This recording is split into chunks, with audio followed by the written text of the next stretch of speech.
Yo, what is going on, everyone? My name is Nick, or the Notorious Fantasy, and in today's video, we're going to be doing a 10-team PPR mock draft from the 9th overall spot using FantasyPro's Draft Wizard. The roster positions for today's mock are 1 quarterback, 2 running backs, 2 wide receivers, a tight end, 2 flex spots, a kicker, defense, and 6 bench spots. We're going to be drafting up against the expert consensus rankings on FantasyPros, as well as the composite ADP from ESPN, NFL, Sleeper, and RT Sports. But before we could get into this mock draft, I would like to ask that if you guys are new to the channel and you do end up enjoying today's video, that you please make sure to hit that subscribe button down below. And while you're down there, whether you are new to the channel or not, please make sure that you do leave a like on today's video. It would help me out a ton. If you want to follow me on Twitter, please do so at NotoriousFantasy. And if you would like to purchase my half PPR and full PPR rankings, they're linked in the video description on my Patreon for $7.50. So without further ado, let's get into this 10-team PPR mock draft from the 9th overall spot using FantasyPro's Draft Wizard. So the draft begins with Christian McCaffrey, followed by Justin Jefferson, Jamar Chase, Austin Eckler, Travis Kelce,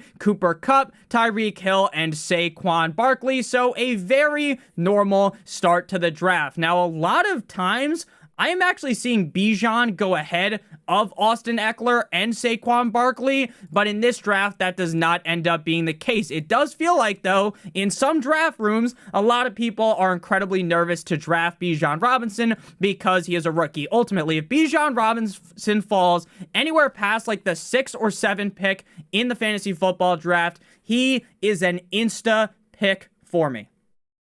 He has the upside to put up legendary numbers. I'm talking about 23, 24, 25 fantasy points per game. This is going to be one of the more run-heavy teams in the NFL. They drafted this man in the first round. They made Tyler Algier and Caleb Huntley look amazing last season. He's going to get some pass-catching work. I fully expect Bijan Robinson to erupt in his first fantasy football season. After Bijan Robinson, Stephon Diggs, and CeeDee Lamb. And if I'm being honest with you guys, while in a lot of drafts, wide receivers are going first overall, right? You see Justin Jefferson be the 101 in a lot of drafts. Next season, it should be a shock to no one if Bijan Robinson is the unanimous first overall pick.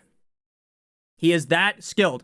So anyone too nervous to draft him in the first round, you got to start rethinking that, because this guy's upside is insane after Bijan, Stephon Diggs, as well as CeeDee Lamb. So this team, I think we're going to end up starting with a double running back start. Obviously, in 10-team drafts, we do a lot of the time target that elite quarterback or that elite tight end, because in 10-team leagues, every single team is going to be stacked. So if you have that better quarterback or that better tight end, it is going to help you out in the long run. Because even if you draft a elite tight end, say you draft Andrews in the 3rd round, or you get Patrick Mahomes in the 3rd round, you're still going to have great running backs and great wide receivers, but not everyone is going to have that great quarterback or that great tight end, which I think will take you over the edge in a lot of fantasy football leagues. So best receivers available: Amon-Ra St. Brown, AJ Brown, Devontae Adams, Garrett Wilson. All the quarterbacks are available in all the tight ends besides Travis Kelce. But in the early 2nd round, while I am probably the biggest Mark Andrews fucking fanboy on the internet,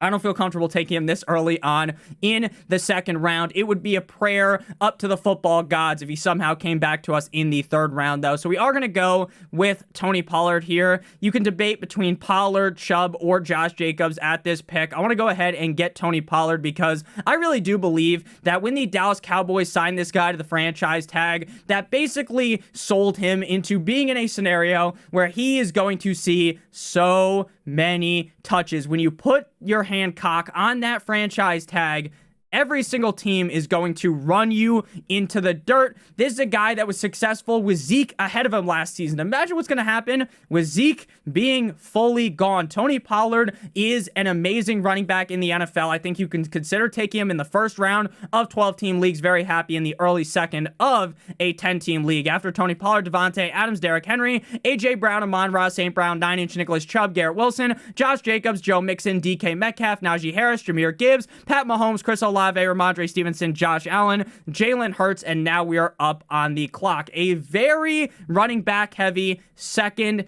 and 3rd round. One of the biggest pluses to going double tap on the running back, double hero running back in the first 2 rounds, is you avoid this range at running back that is absolutely disgusting.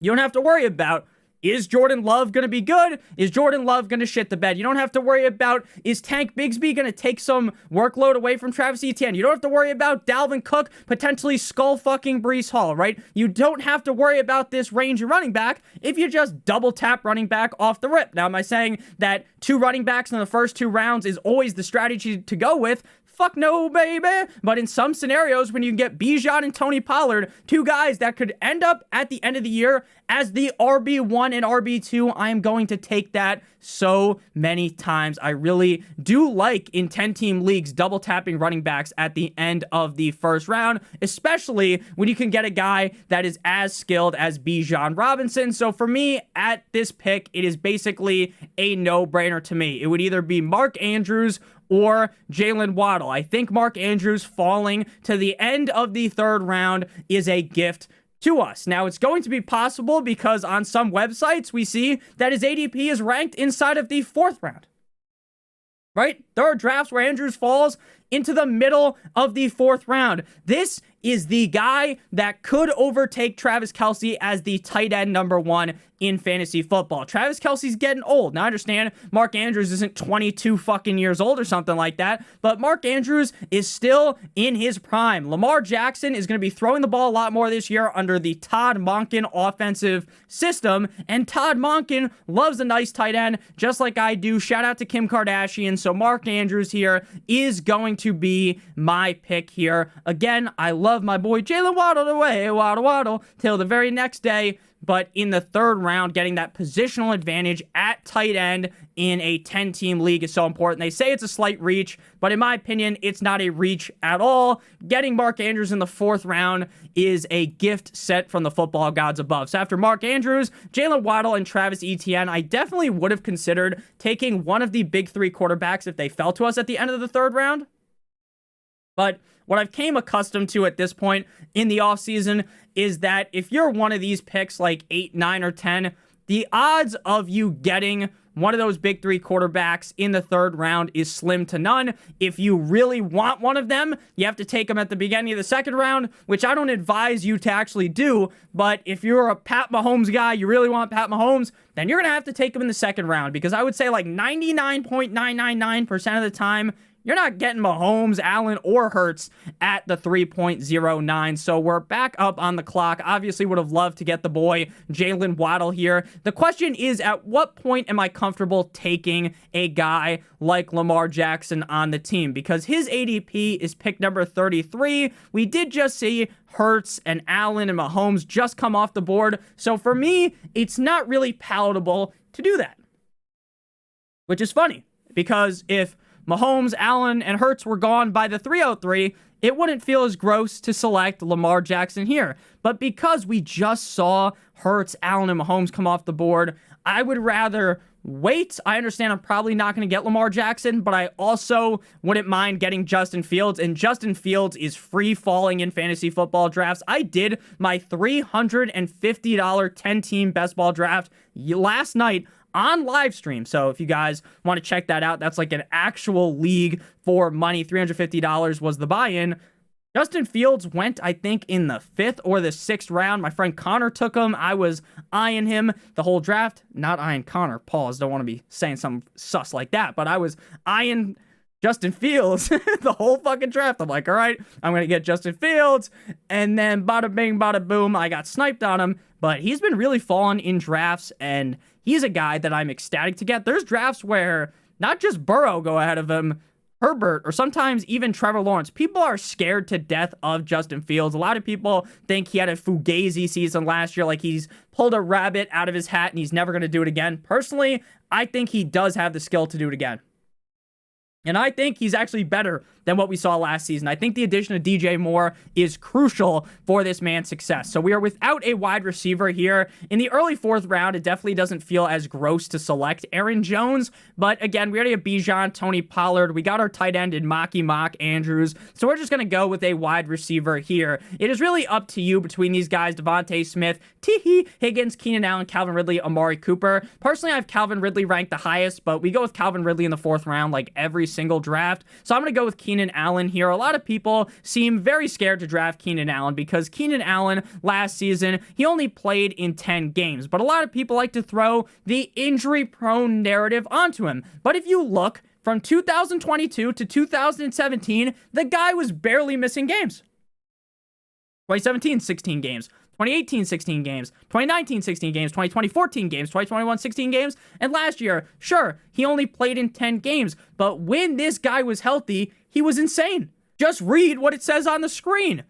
He was limited to 10 games played. In weeks 11 through 18, Allen was the wide receiver 4 in fantasy points per game, commanding a 26.5 target share and a 34.9% air yards share.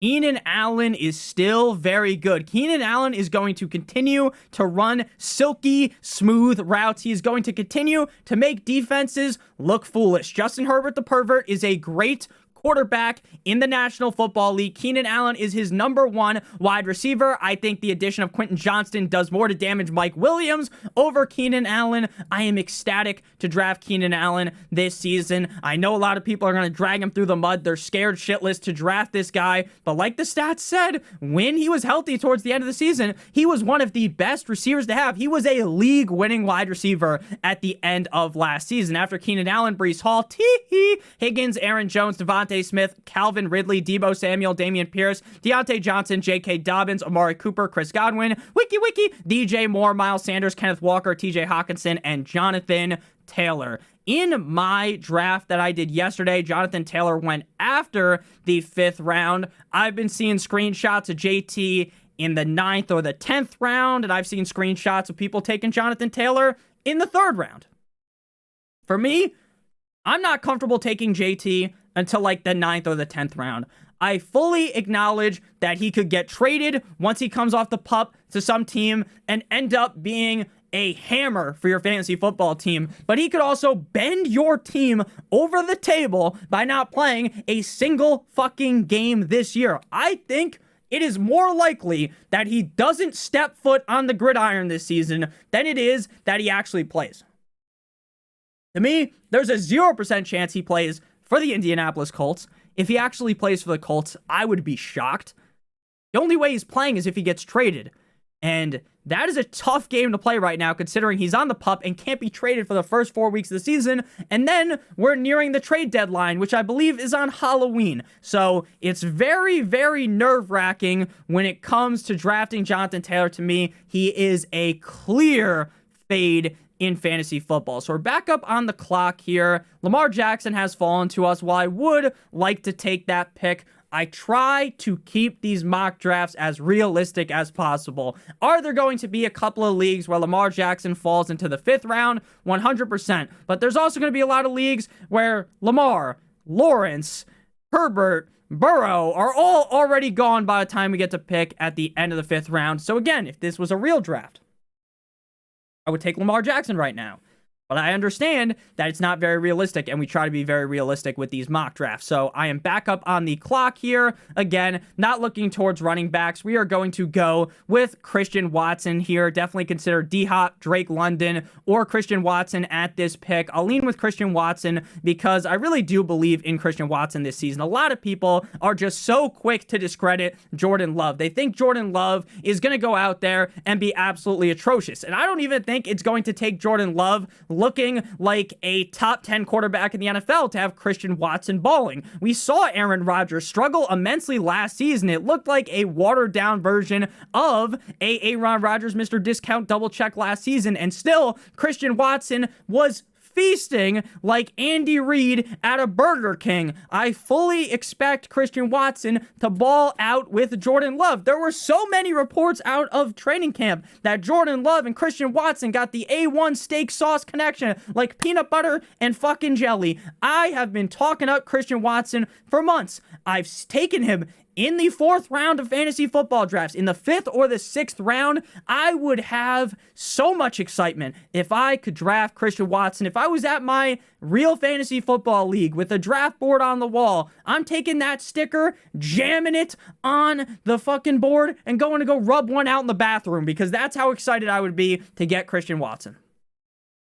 I believe heavily in the talent. I don't think he is this one-year wonder. He's not a one-hit wonder. He is a legitimate NFL talented wide receiver one. He is so much better than Jaden Reed and Romeo Doubs. It's not even funny. After Watson, Lamar Jackson, followed by George Kittle me Timbers. So we're back up on the clock here. And for me, it's definitely a question between DeAndre Hopkins and Justin Fields.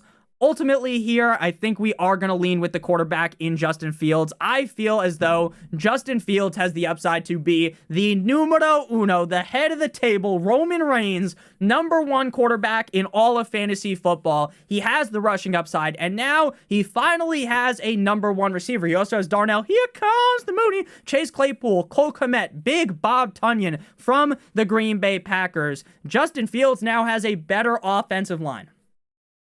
We saw a flip switch. I just flipped the switch. Flip, flip, like that Drake song.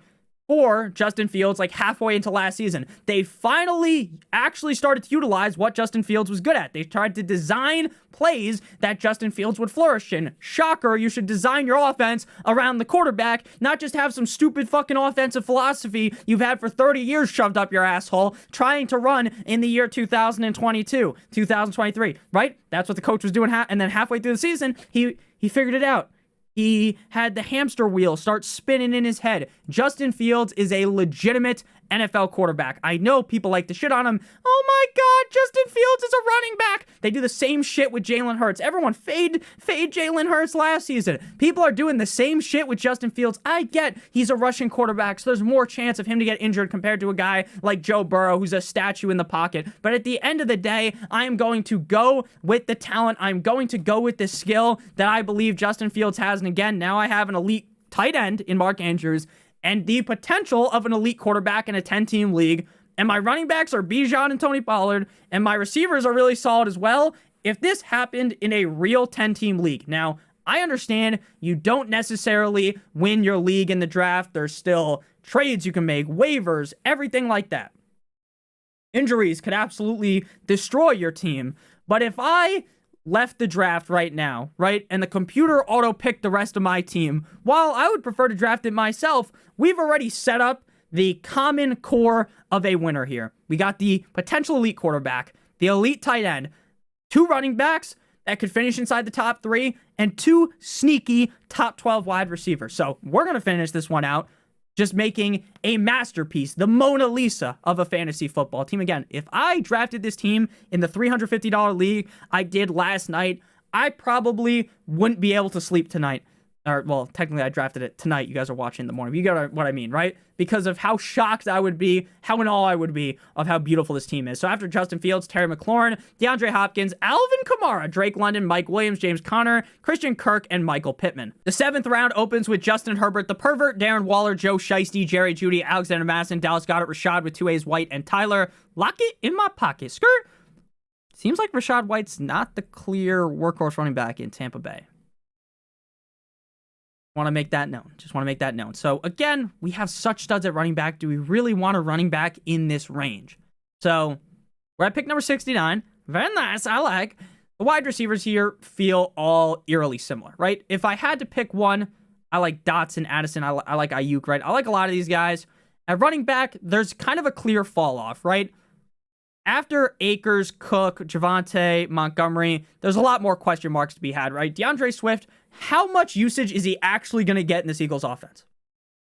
He's a very boomer bust pick. I think that DeAndre Swift could be a league winner, and I also think he might be a guy that 4 weeks into the season is not on your team anymore. That's how I feel about him. Very boomer bust. I am going to go with my highest ranked player here at running back, and that is going to be Cam Akers. Now, I was originally a little bit worried about Cam Akers because I thought maybe Jonathan Taylor would get traded there, and still could happen, but Cam Akers is going to be the guy on 1st and 2nd down. They are going to work in Kyren Williams in the 3rd down of this offense, so I don't think he'll necessarily be a crazy workhorse running back catching a million passes, but in this range of running back, his role is very solidified. If Matthew Stafford and Cooper Kupp are able to stay healthy, this is going to be an offense that surprises people. Now, are they going to be an upper echelon offense like they were in 2021 when they're pounding out defenses? Of course not. But could they be a upper or lower middle of the road team, definitely. And again, their defense kind of sucks, which kind of hurts his upside of running deep into the game, but I think he's going to get a decent amount of carries. He ran incredibly hot at the end of last season, and I'm willing to give him a shot in the 7th round after Cam Akers, Brandon Ayuk, and DeAndre Swift. And this is a good part to stop the video real quick. Hit that like button, hit that subscribe button, and just talk about a very key principle of fantasy football drafting. If you made it this far, leave a comment that says, wiki, DJ Moore. So when it comes to getting burnt in fantasy football, some people will hold a grudge for a lifetime on a player because that player screwed them. That player burned them. Last year, Akers, 4th, 5th round, burned you.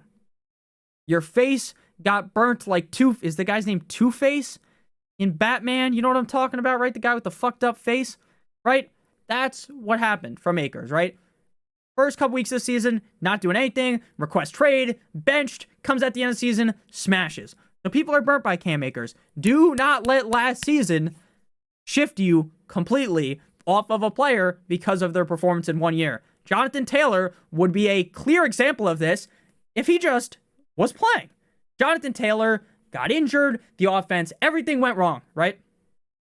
Offensive line plays worse. The quarterback play is egregiously bad. But Jonathan Taylor is still really good. But this point can't really be made because Jonathan Taylor might not even play this whole season. So after Akers, again, Brandon Ayuk and DeAndre Swift, we're back up on the clock here. We are going to go with Jahan Dotson at this spot. I would consider Mike Evans as well. Mike Evans is currently dealing with a groin injury. It doesn't appear to be anything serious, but in a tiebreaker between Evans, Addison, and a couple of players here, as well as I also kind of like George Pickens a little bit more, but really it's just between Dotson, Addison, and Evans. I'm just going to go with Jahan Dotson in this scenario. I am a big believer, like fucking Justin Bieber. I'm a big believer in this Washington left hands up, who are we, the Commanders offense. I think Sam Howell's going to step up. I don't think Sam Howell's going to be amazing, but I also think he's going to shock some people. I think Eric Bieniemy is a great add to this offense, and I think Jahan Dotson, for the first couple weeks without Terry McLaurin, is going to be the #1 in this offense, and I think he's going to carve a big role into this offense. And again, he had multiple flashes last season. That's why he's not allowed in a school zone anymore. That's just a joke, but he did flash last season, looked really good over a couple of games, first-round NFL draft capital. There's a lot to be said about that. After Dalvin Cook, Mike Evans, Hollywood Brown was a guy that I was kind of in on, and now it's like, dude, this Arizona Cardinals offense they're tanking. Let's just keep it a buck. Their offensive line's getting traded. They fucking get rid of Colt 45, McCoy. They bring in Joshua Dobbs. Like, Kyler might not even start all year. They might be looking for Mahomes with painted fingernails, Caleb Williams. After Hollywood Brown, we see Trevor Lawrence, George Pickens, Javonte Williams, James Cook, David Montgomery, Antonio Gibson, Jordan Addison Ray, Khalil Herbert, Isaiah Pacheco, Brian Robinson, Brandon Cooks, 49ers, and Kadarius Toney. Would just love if my league would let me get Trevor Lawrence in the 8th round. That would just be fantastic. What's funny is in a lot of drafts, I don't actually fill out the quarterback and tight end position. Sometimes I'm taking like bench pieces, but I found more and more in 10-team leagues that I'm more likely to pull the trigger on that early quarterback and that early tight end to where my roster is filled out before I actually can go ahead and attack the bench. Obviously, Jahan Dotson would be a bench piece if this was just a normal 1 quarterback, 2 running backs, 2 receivers, tight end, 1 flex spot, kicker, and defense. But to be honest with you, with how we constructed this team, how I drafted wouldn't really change if it was just a 1 flex team. But obviously, Cam Akers is a guy that we don't want in the flex all the time, but based on how we drafted this team, he probably would end up being our flex week 1. Again, we already have our quarterbacks. We don't have to worry about Deshaun Watson or Dak, Danny Dimes, Tua.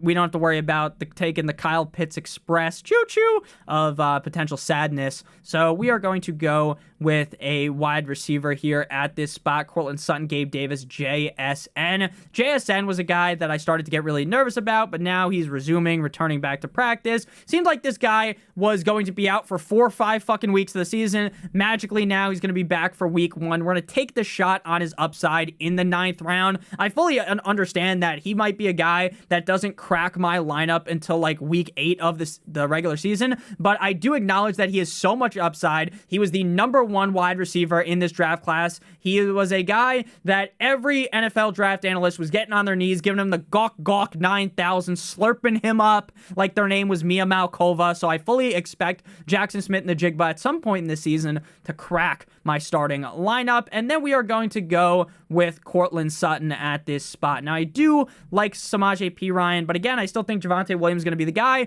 Jerry Jeudy could miss 4 or 5 games of this season. Now, I get it. Yeah, Courtland Sutton hasn't been fucking good since 2018. Right? Or 2019 when he finished 18th at wide receiver. He kind of sucks recently. Yeah, he wasn't good last year and I liked him, but I expect this offense to look better. They were just abysmally bad last season under Russell Wilson. I feel like Sean Payton just has to fix that. If Russell Wilson sucks, then obviously this ends up being a bad pick, but it's easy to swallow a bad pick in the 10th round compared to in like the 7th round, right, where Jerry Jeudy's going. And Jerry Jeudy might miss 4 or 5 games, which is very, very, very risky, in my opinion, to take in the 7th round. After Courtland Sutton, OBJ, Jamal Williams, Jerick McKinnon, Zach Charbonnet, Michael Thomas, Treylon Burks, Jalen Warren, Gabe Davis, Nico Collins, Kyle Pitts, Kenneth Gainwell, Juju Smith-Schuster, Raheem Mostert, Evan Ingram, Samaje Perine, and Rashad Master Bateman. So we are back up on the clock here. Right now, we have 1, 2, 3, 4, 5 wide receivers and 3 running backs. Very confident in our running back room. So we will probably end up going with a running back in this range, though, because I think by the time things swing back, we won't love the running backs. But we are going to go receiver with the first pick here. So the question here is, do we want...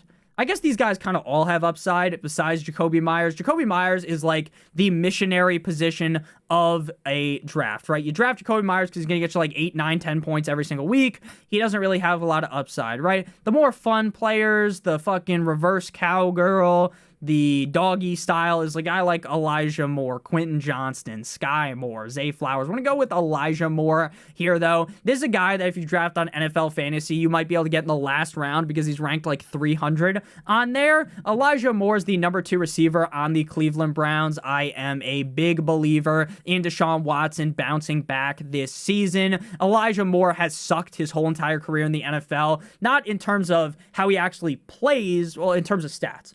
When you actually watch the tape of him, he's making these defenders look silly.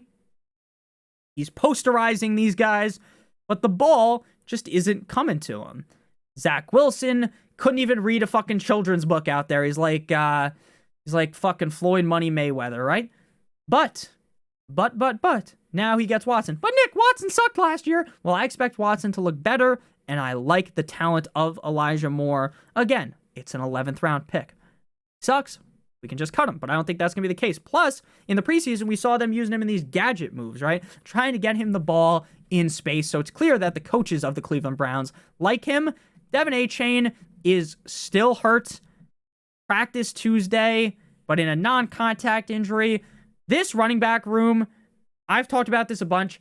If I'm doing 3 drafts and I'm in a situation to get one of these guys, I'm probably going to draft a different one in every single draft, right? Because I think one of these guys will potentially end up paying off in a huge way in the 12th round. But if I was to have a player take, Nick, which guy do you actually like the best? It would be Raheem Mostert. But I'm not saying that with like puffing out the chest with supreme confidence, right? Just as a Dolphins fan, I think it'll be Raheem. But could it be Jeff Wilson? Could it be Devin Achane? It definitely could be. Achane definitely more pass-catching upside. We're going to go with Achane this time. I think he is a maybe go for week 1, but the best part about drafting Achane or any of these running backs is you can sit them on your bench week 1 and just see what happens. You don't have to feed them to the wolves, right, in your actual roster. So this team's just stacked. I'm going to be honest. Devin Achane, after that, Jamison Williams, Jeff Wilson, Damian Harris, Tank Bigsby, Zay Flowers, Jacoby Myers, Dickie Dak Prescott, Romeo Dobbs, Pat Freiermuth, Deshaun Watson, David Njoku, Dalton Schultz, Anthony Richardson, Danny Dimes, Elijah Mitchell, and Jawan Johnson. Now, something I did in my $350 draft that I don't talk about a lot is when people aren't taking kickers or defense until the very end of the draft, and you can, for instance, snag Justin Tucker in the 13th round, I am actually not opposed to it.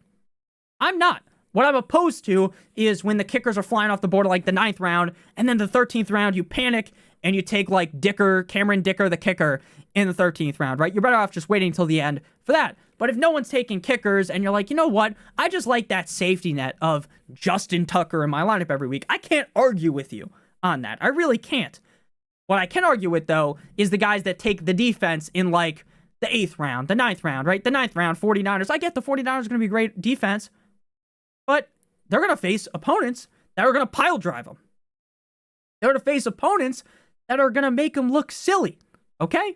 So even though the 49ers have this great defense, they got some good D, I want to take other defenses that play offenses in week 1 that aren't very hot. I got the Ravens in my draft last night because the Ravens are playing up against CJ Stroud in his first ever game. I get, Nick, the Cowboys defense is better. Well, the Cowboys play the Giants, and Danny Dimes might look pretty good in that game. And plus, the Cowboys just brought in Noah Iguabini.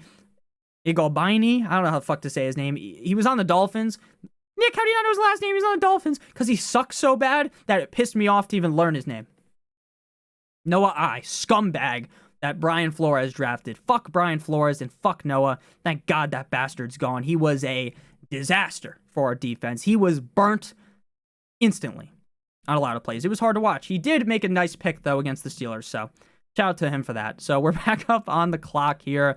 Going to go with another running back and then a receiver and then our kicker on our defense. Again, we don't need a backup quarterback. We don't need a backup tight end. I'm going to go receiver here first. We do have Keenan Allen, so that does kind of deter me from wanting to take Quentin Johnston. I think we are going to go with Zay Jones in this draft. I've been taking Zay Jones a lot. There's been so much talk about how Zay Jones is going to be the number 2 receiver on this offense. Calvin Ridley, the number 1. Number 2 in 2 wide receiver sets is going to be Zay Jones. In 3 receiver sets, that's when Christian Kirk's going to make his debut onto the field, right? In the 14th, 13th round, you want to take shots on that. So we're back up on the clock here. Gonna go running back. The running backs in this range are all kind of just meh, if we're being honest.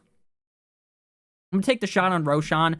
I am much more of a Khalil Herbert guy, but there's a lot of reports about how good Roshan looks, and Roshan's actually like a real hidden talent in the NFL because this is a guy that was buried behind Bijan Robinson at Texas, but before Bijan Robinson was there, Roshan Johnson was this amazing running back, but he just got kind of skull-fucked by the fact that they bring in this generational talent, Bijan Robinson, to be the starting running back. So Roshan, very talented player, and I'm excited to have him on my fantasy team. Even though I'm much more of a Herbert guy, you got a large discount on Roshan Johnson. After Roshan Johnson, Kendre Miller, Tyler Higbee, Tua Tagovailoa, Quentin Johnson, Devin Singletary, Chuba Hubbard, Donta Foreman, Gerald Everett, bunch of kickers, bunch of defenses, and Sky with 2 Wise more. We're going to go with best kicker available, Harrison Butker, and then we are going to go with the defense playing a not-so-hot offense in week number 1, and that is going to be the Baltimore Ravens going toe-to-toe with the Houston Texans. Now, I'm going to cut them up against Cincy and hope I can pick them back up against the Indianapolis Bengals.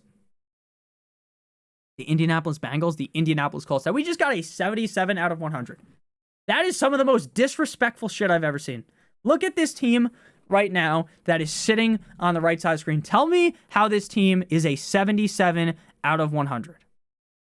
Now, I'm not going to call out any of these analysts because I don't know them personally. I don't watch FantasyPros content. But fuck them. Fuck those guys, right? C+. Come on, man. Now, again, I don't actually mean to discredit FantasyPros, right? Seem like a great website, but C+ for this team is a little bit crazy. But again, I don't want to get actually tilted. Like, I don't know when you guys can tell if I'm like kind of fucking around or if you guys think I'm being like dead serious when I say things like this, because I am messing around. I say this a bunch. Scream it from the mountaintops, right? Your grade at the end of the draft doesn't matter. If you watch my draft from last night, they said I was the 8th out of 10th best team in that fantasy football draft. Go back and look at that team and then be like, wow, how is that possible? Because again, even if you don't think I have the best team in the league, you'll be like, oh, that's like a top 3, 4 team, right? 77 out of 100 is disrespectful. So quarterback, Justin Fields. Running backs are Bijan and Tony Pollard. Our receivers are Keenan Allen and Christian Watson. Tight end, Mark Andrews. Flex, Cam Akers, as well as Jahan Dotson. Defense is the Baltimore Ravens. Kicker, Harrison Butker. Bench is Jackson Smith and the Jigba. Cortland Sutton. Elijah Moore. Devin A-Chain. Zay Jones, and Roshan Johnson. Thank you guys all so much for watching. If you ended up enjoying, make sure you hit that like button, hit that subscribe button down below. I love you guys all so much from deep down in my heart. Thank you guys again. Yesterday we reached 25,000 subscribers. You guys mean everything to me. If you want to check out the Patreon, please do. Link in the video description. Hope you guys have a great one, and we're just getting closer and closer to week 1, baby. Week 1 is almost here. We've waited what feels like a decade for it. If football was cocaine, I'd be snorting it every single day because I love football that much. So I'm so excited for it to be back. I'm excited for you guys too. You guys all love football. You just watched a 35-minute mock draft of a guy rambling on about random shit. So thank you. Genuinely love you guys. Have a great one. See you soon. Goodbye.